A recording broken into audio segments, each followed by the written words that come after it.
time, I'm going to be in Ohio, where I'm running a race that I've done a few times before.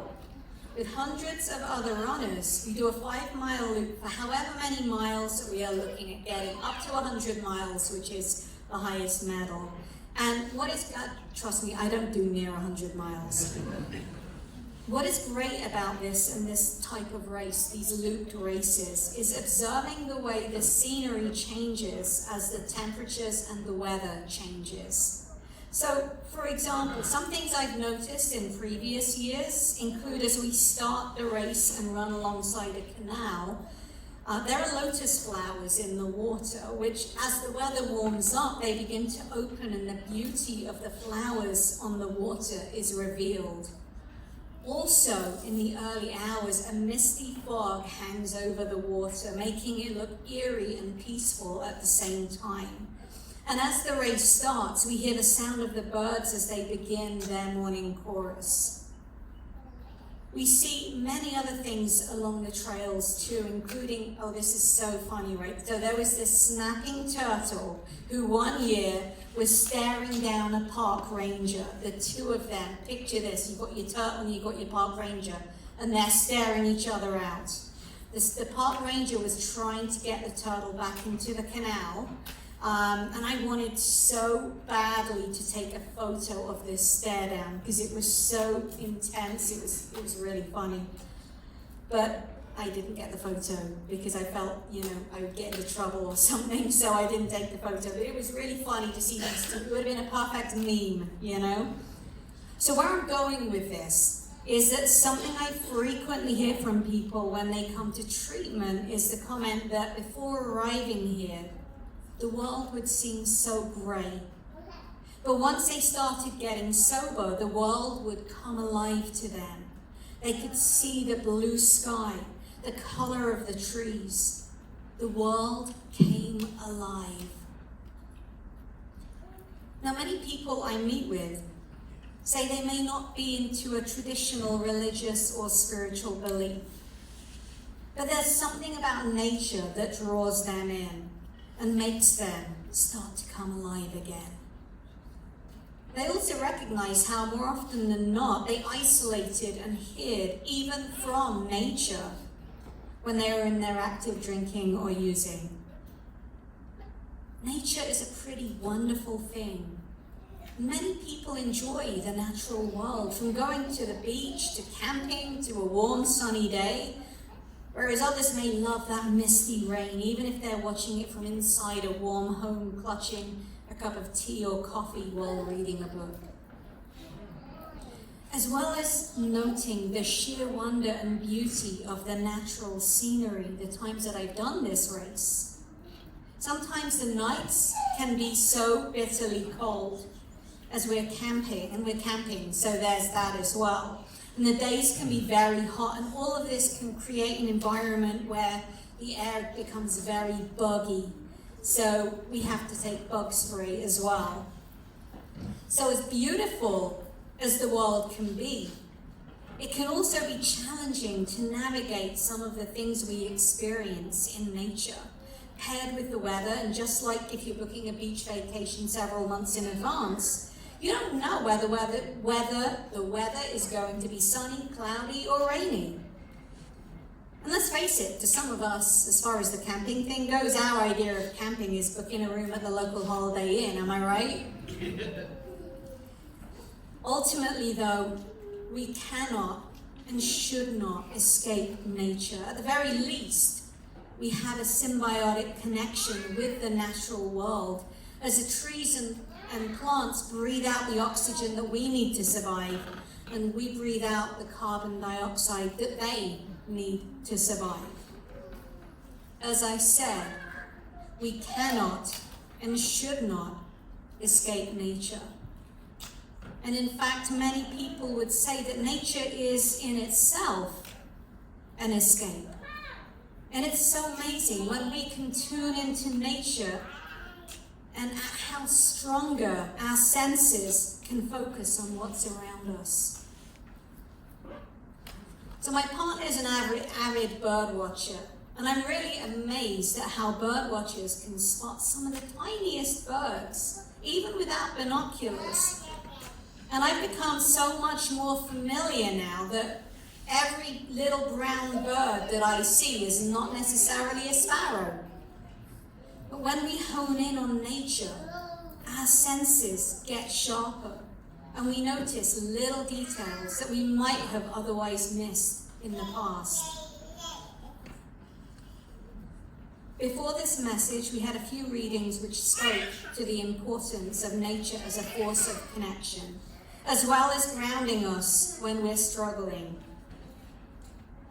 One reading is a prayer that was written by Rabbi Nachman of Breslov, and it reads, "Grant me the ability to be alone.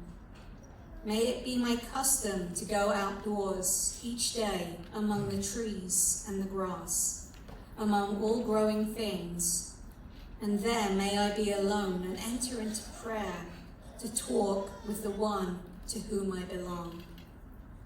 May I express there everything in my heart, and may all the foliage of the field, all grasses, trees, and plants awake at my coming, to send the powers of their life into the words of my prayers, so that my prayers and speech are made whole through the life and spirit of all growing things, which are made as one by their transcendent source.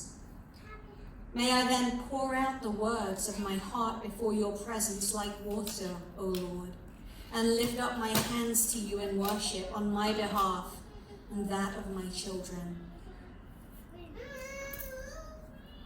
This prayer beautifully captures the way nature can be a restorative factor, centering us and reminding us of the role each element plays in our spiritual journeys.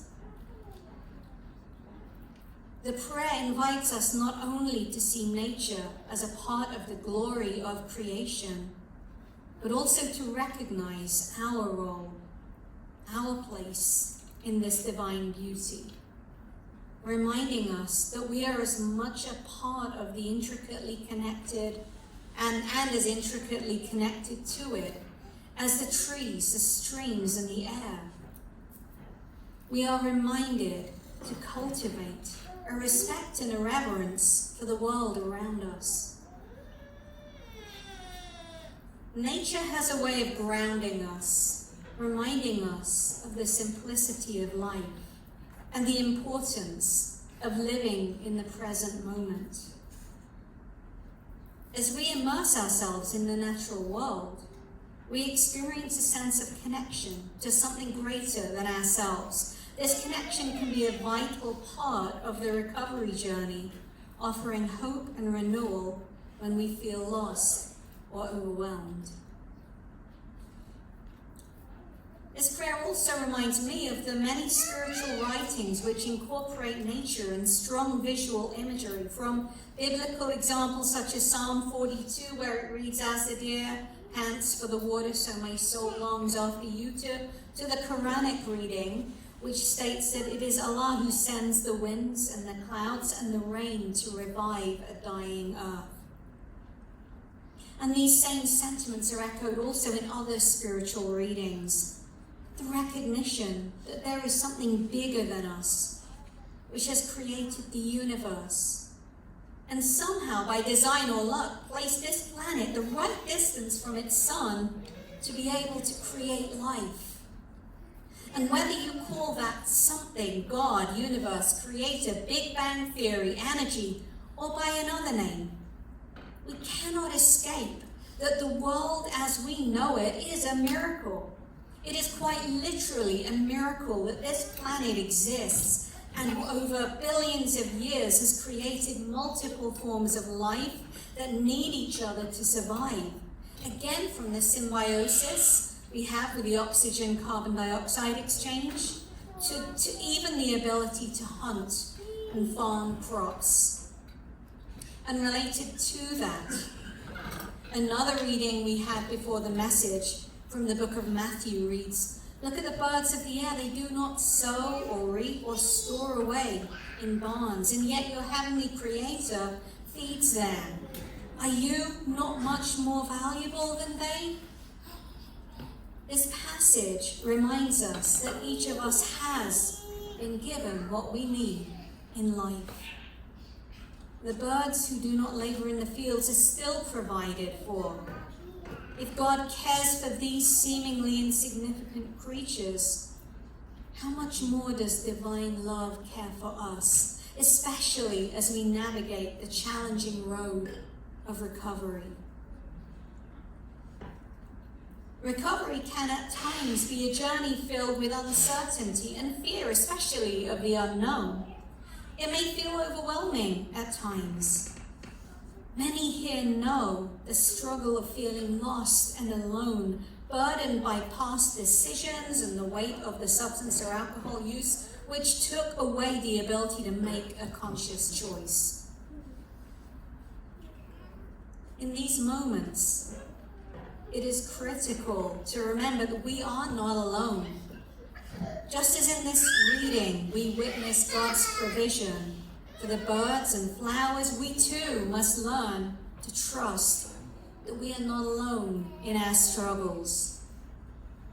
This care extends to us, guiding us through the valleys of our struggles and into the light of the healing. And I want to add to this. In recovery, community plays an essential role. Just as nature is interconnected, trees and plants support one another, and animals rely on each other for survival, we too need each other as we navigate our paths of recovery. God has placed people in our lives to lift us up. Just as the sun nourishes the earth and the rain replenishes the soil, we are called to support one another, to encourage each other to grow, and to celebrate each other's victories, no matter how small. Rabbi Harold Kushner gives an example from a midrash he wrote about the prophet Elijah, who in his exhaustion of trying to escape a bad situation, he hid in a cave. After receiving food and water from an angel, he was told to stand at the mouth of the cave, for God was about to pass by. In the reference to nature, the biblical story continues that Elijah witnessed a hurricane, an earthquake, and a fire, but God was not in these. But then there was a gentle whisper, and he covered his face, as that was God. Rabbi Kushner goes on to say that nature is a powerful force. It can be overwhelming, but God is not in the destructive forces that may happen. However, he said that just like that gentle whisper, God is in the response to the natural disasters. So going back to the idea that people can help others, the response to natural disasters includes people coming together through organizations such as the Red Cross, FEMA, or other organizations. God is not in the disasters, but God is in the response. And just as people may feed the birds or donate blood, donating money, or simply the ones who may sit down with us for a cup of coffee, as they accompany us in whatever we're going through, if we let them. People can be the vessels that whatever we call God can work through when we are struggling and need help. It reminds me of a similar story. You probably know this one already. It's about the man who has been told to evacuate because a flood is coming. He stands at his door and praying, and he tells the people who are encouraging him to leave, "Don't worry, God will save me."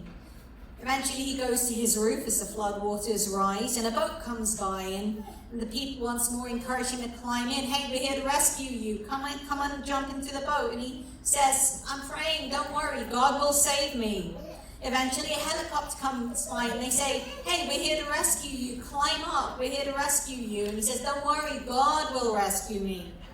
After fervent praying, he eventually ascends to heaven, where irate, he stands before God and says, "God, I prayed and prayed. Where were you? I thought you were going to save me." And God replied, "Look, I sent you plenty of people, a boat and a helicopter. What more do you want?" So nature teaches us about connection to ourselves, to each other, and to something greater than us. The intricate web of life that surrounds us reflects a divine order, reminding us that we are part of a larger ecosystem. In this connection, we find a sense of belonging and purpose. Just as the trees provide shelter for the birds and the flowers offer nourishment for the bees, we too have a role to play in this world. In recovery, we can draw strength from this connection. We are not isolated individuals. We are part of a community that extends beyond ourselves. As we walk through a forest or stand by a riverbank, we may feel a sense of calm or serenity, or a source of strength or encouragement guiding us and supporting us on our path. Let us take comfort in knowing that we're not alone in our struggles. Nature is with us, nurturing our spirits and offering us hope. Another reading we had, Wendell Berry's poem, "The Peace of Wild Things," speaks to this theme beautifully. In the poem, Berry reflects on the chaos and anxiety of human life and contrasts it with the tranquility of nature. He writes about finding peace among the wild things, where he can leave behind the burdens and worries that trouble him. This concept resonates deeply with the recovery journey. And just as Barry finds solace amongst the wild creatures, we too can seek refuge in nature as we strive to heal. Barry writes, "I come into the peace of wild things who do not tax their lives with forethought or grief." This line invites us to consider how often we burden ourselves with worries about the past or the future, much like the worries mentioned in the reading from Matthew 6. In recovery, it's essential to learn how to let go of these burdens, to find moments of peace in the present, and to reconnect with the beauty of creation. Nature teaches us how to be present, to appreciate the now, and to trust that we will be taken care of. In recovery, there are moments where we may feel like we're fighting against the current. The journey can be arduous. And sometimes we feel like we might be taking 2 steps forward and 1 step back. Yet when we look to nature, we see the cycles of growth and renewal, just as the flowers bloom after a long winter. We too can expect transformation and healing after periods of struggle. Each season in nature has its purpose, just as each phase in our recovery journey has significance. The process of recovery often requires us to confront our fears and insecurities. We may feel unworthy of love and care, thinking that our past mistakes or experiences disqualify us from receiving compassion. However, the natural world provides us with countless reminders of God's unconditional love. When we see a bird soaring freely in the sky, we're reminded that we too are meant to soar above our struggles. Nature teaches us resilience, reminding us that growth often occurs in the face of adversity.